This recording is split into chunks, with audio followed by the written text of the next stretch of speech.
कि हिंदुओं को प्रताड़ित किया जा रहा है, ये एक सोची समझी रणनीति लग रही है। देश से सरकार उठा के फेंक दी गई, उसके बाद जो सरकार आई वो भी हेल्पलेस ही दिखाई दे रही है, ना फौज उनके हाथ में और ना ही पुलिस उनके हाथ में। और वहाँ पर उपद्रवी सड़कों पर आ गए और सड़कों पर आने के बाद हिंदुओं को टारगेट कर रहे हैं। अब तो इस्कॉन को भी खुलेआम टारगेट करना शुरू कर दिया, जैसे कि हम देख रहे हैं चिन्मय जी को पकड़ लिया गया। मैं तो ये कहना चाहता हूँ कि जब चिन्मय जी को पकड़ा गया, लेकिन आप ये भी तो देख सकते हैं कितने टीवी चैनल्स में ये दिखाया गया कि कितने उपद्रवी सड़कों पर थे जो पत्थर मार रहे थे, जो हिंदुओं को प्रताड़ित कर रहे थे। अभी तक उनमें से कोई क्यों नहीं पकड़ा गया? या फिर जब सरकार आई, जब 500 से अधिक उग्रवादियों को जो है छोड़ दिया गया, अभी तक उस गवर्नमेंट ने उनके ऊपर क्यों नहीं कोई स्टेप उठाया और क्यों नहीं पकड़ा गया? इसका मतलब क्या है कि बड़ी ही हेल्पलेस सिचुएशन है इस समय बांग्लादेश में।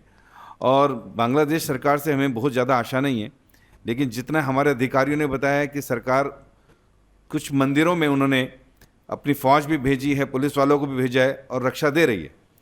और इतनी घटनाएं अभी उस तरह से नहीं हो रही हैं। इनके ऊपर कुछ इन्होंने प्रत्यारोपण किया था और उसकी वजह से इनको जेल में डाला और अभी जमानत भी नहीं हुई है, जबकि इनका खुद का व्यू है कि मैंने झंडा यहाँ नहीं हिलाया, झंडा तो कोई और हिला। हमने खुद चिन्मय जी को लाइव लिया था अपने कार्यक्रम में बिंदास बोल में, और उन्होंने पूरी वीडियो क्लिप दिखाई थी। जो झंडा है जिसके ऊपर वो कह रहे कि राष्ट्र झंडे के ऊपर, राष्ट्रध्वज के ऊपर भगवा लगाया, अपमान किया और इसलिए उनके ऊपर राष्ट्रद्रोह का आरोप लग रहा है। वो झंडा नेशनल फ्लैग नहीं था, वो हरे रंग का झंडा था।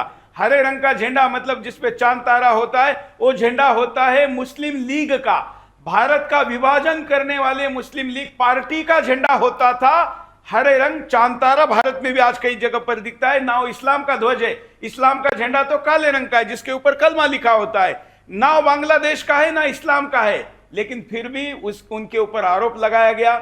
हमने उनको लाइव लिया था, उन्होंने पूरी सफाई दी थी। और अंतरराष्ट्रीय मंचों पर, क्योंकि वो हिंदी भी अच्छी बोलते हैं चिन्मय जी, इसलिए उनकी बात ज्यादा लोगों तक पहुंची हुई है और इसलिए उनका झूठ बांग्लादेश का बेनकाब हुआ है। लेकिन फिर भी मुझे लगता है कि अभी तक उतना दबाव जितना बनना चाहिए वो नहीं बना है और इसलिए उन्होंने उनको गिरफ्तार करने जैसा साहस किया है।